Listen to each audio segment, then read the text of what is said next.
The church parking lot is wrapped in a cold, gray quiet, the kind that seeps into the bones. Emma Reed sits motionless in the driver's seat, her fingers clenched around the folded obituary as if it might vanish if she loosens her grip. The paper is soft and creased. She's read the same few lines again and again, unable to feel what she's supposed to. Beside her, Liam stares through the windshield, his reflection ghostly in the glass. Emma slips her wedding ring back onto her finger, its metal colder than she remembers, as though trying to reclaim something already gone. Inside the church, whispers bloom like ivy around her. They were the perfect couple. She must be devastated. Emma hears every word but feels detached, as if she's standing outside her own life. Faces blur, condolences merge, and all she can focus on is how wrong it feels that she can't summon a single tear. Mark's mother corners her after the service, eyes sharp with blame. "You weren't there for him when he needed you most," she hisses, leaving Emma hollowed out, guilt twisting like a splinter beneath her skin. By evening, the house smells faintly of flowers and cooling casseroles. Guests murmur their final sympathies and drift away, leaving only silence and the ticking clock. Liam lingers by the doorway, his face pale in the dim light. When he finally speaks, his voice trembles with something darker than grief. "Mom," he says, "are you sure you want to know what really happened to Dad?" The air thickens, the world stills. Emma's breath catches, the first crack in her careful calm. For the first time, she realizes her son knows something she doesn't. Emma's mind drifts back to the early days of her marriage, when love was a bright, unbroken flame. She remembers Mark laughing in their tiny apartment, holding her hand like the world belonged to them alone. Their passion was intoxicating, every touch a promise, every word a reassurance. But as Mark's career in corporate law escalated, the man she married began to slip through her fingers. Long hours turned into late nights, weekends disappeared, and the warmth that once filled their home became a distant memory. She gave up her teaching job, convinced that her sacrifice was part of building a perfect family. The years that followed were a quiet erosion. Mark's distance was subtle but constant, a cold glance, a delayed response, a smile that never reached his eyes. He never shouted, yet his expectations were unspoken chains. Emma learned to navigate his moods, shrinking herself to avoid conflict. Friends gradually drifted away, invitations unanswered, conversations cut short, until her world was defined solely by the walls of their home and the soft, steady heartbeat of Liam. Her love for her son became the tether that kept her afloat, even as isolation gnawed at her.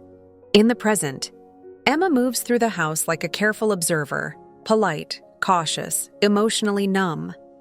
Liam mirrors her guardedness, his teenage eyes alert, protective of his mother yet burdened by the absent father looming over their lives. While sorting through Mark's office, Emma discovers letters addressed to her. Unopened, stacked neatly, their envelopes crisp with the scent of unopened secrets. Each one bears a date from the past year, a period when she thought she knew him. The perfect husband she mourned may have been an illusion. Something about the letters chills her. They hint at a truth she's never imagined, a life of lies hidden in plain sight. It's past 2 a.m. when Emma pads softly down the hall, drawn by the glow of Liam's phone. She finds him sitting cross-legged on his bed, eyes wide and unblinking. The house is silent except for the faint hum of electronics. "Liam?" she whispers, trying to sound steady. He flinches, then meets her gaze, a weight in his expression she hasn't seen before. After a long pause, he finally speaks. "Mom, Dad didn't die the way they said?" His words hit like a brick, hollowing her chest. For a moment, the world tilts, threatening to shatter the calm she's clung to. He shows her the video, every frame twisting her stomach. Mark stands in his office parking lot, face tense, shouting at a woman whose voice cuts through the night. "You promised me you'd leave her," she cries, frustration and pain raw in her tone. Emma watches Mark's mouth move, his posture defensive, guilty, frantic. It's unrecognizable, the man she thought she knew.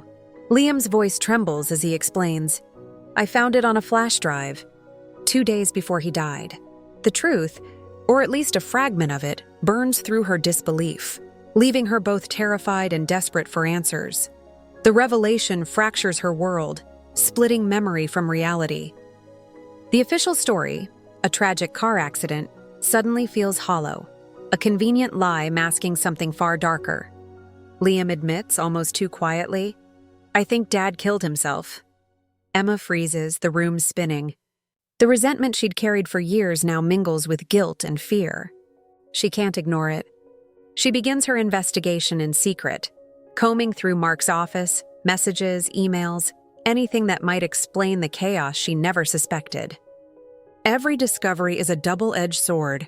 She wants the truth, but each clue terrifies her with what it might reveal about the man she thought she knew. Emma's fingers tremble as she types a carefully worded message to Rachel Carter, pretending to be a grieving widow seeking answers.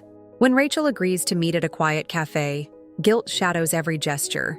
The downward glance, the hesitant smile, the nervous sip of coffee. Emma listens as Rachel admits the affair, her voice breaking. "He said he loved you," Rachel confesses. "He just didn't know how to stop lying." Emma feels a surge of disgust and betrayal, but beneath it, a pang of longing and grief pierces her chest. The man she mourned might have been trapped in his own mistakes. At home, Liam retreats into himself, slamming doors and retreating to his room. When Emma confronts him, he finally admits he knew about the affair months before his father's death, but couldn't bear to tell her. Anger, shame, and protectiveness twist him into a shell of the boy she raised. Their conversations become tense, laced with silence and unspoken blame. The mother-son bond, once their only anchor, strains under the weight of secrets. Emma feels torn between understanding her son's choices and confronting the pain of deception, unsure how to reach him without breaking both of them. Days later, a thick envelope arrives from Mark's law firm, addressed to both Emma and Liam. Inside is a half-written confession, the handwriting uneven, edges smudged with haste or emotion. One passage mentions the night at the lake house, a memory that should have been ordinary, now tinged with dread. But the letter ends abruptly, leaving questions sharp and unresolved. Emma senses an undercurrent of something darker, something Mark never revealed. Her heart hammers as curiosity and fear collide. The story she's piecing together is far from complete, and the truth could shatter the fragile stability she's been clinging to. Emma approaches the lake house with a mixture of dread and determination, the weight of unanswered questions pressing her forward. The place is quiet, cloaked in the fading light of late afternoon, every creak of the wooden floor echoing in her chest. She searches the rooms methodically, heart hammering, until a glint behind a stack of papers catches her eye. Sliding open a hidden drawer, she discovers a small battered voice recorder. Its presence feels almost alive, a tangible link to the man she thought she knew. With shaking hands, she presses play, bracing herself for whatever truth it might hold. Mark's voice fills the room, raw and haunted. He recounts a hit and run from 2 years prior, a young man left paralyzed by his reckless driving. Emma hears the shame, the panic, and the moral collapse in his words, as he describes covering it up with assistance from his law firm. Then the revelation cuts sharper. Liam had been in the passenger seat that night. The boy had witnessed everything, his own life entwined in a secret Emma never imagined. Every word sinks like stones, guilt and fear coiling tightly in her chest. The recording crescendos, revealing the most devastating truth. The accident that claimed Mark's life was not random. He had deliberately driven into the same intersection where the earlier hit and run had occurred. Emma's hands shake, her breath caught in her throat. Liam's voice, small and trembling, confirms it. "He told me not to tell you. Mom, he said he'd fix it." The implications are staggering. Mark's death was a calculated act of atonement, a sacrifice to shield his son from the consequences of that night. Emma feels the full weight of betrayal, love, and despair. The man she resented may have died to protect the boy she cherishes. Emma stands at a crossroads, the weight of truth pressing heavily on her. She knows exposing Mark's secrets would destroy his reputation and the life they knew. Yet staying silent feels like betrayal.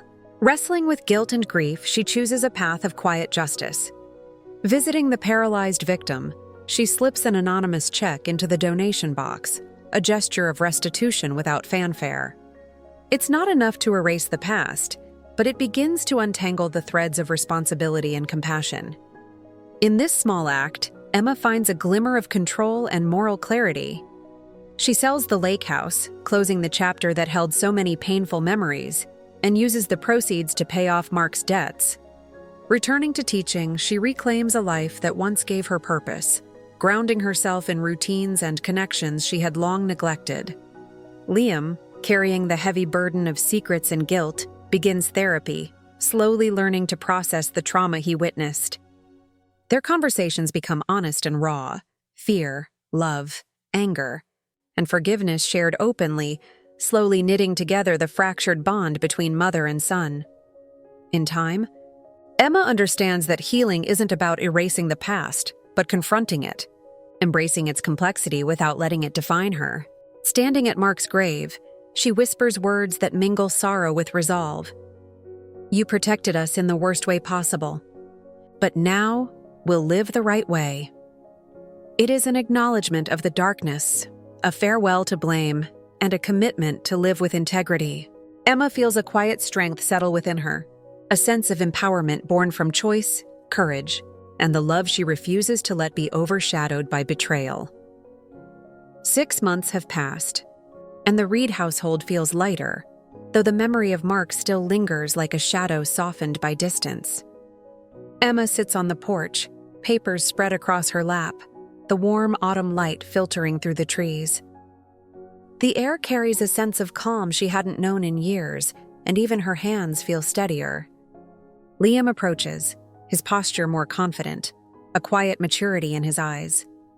He holds an envelope with a tentative smile, a mixture of anticipation and curiosity. Handing it to his mother, he murmurs, "It came today. From Dad's lawyer," the weight of the moment settling between them.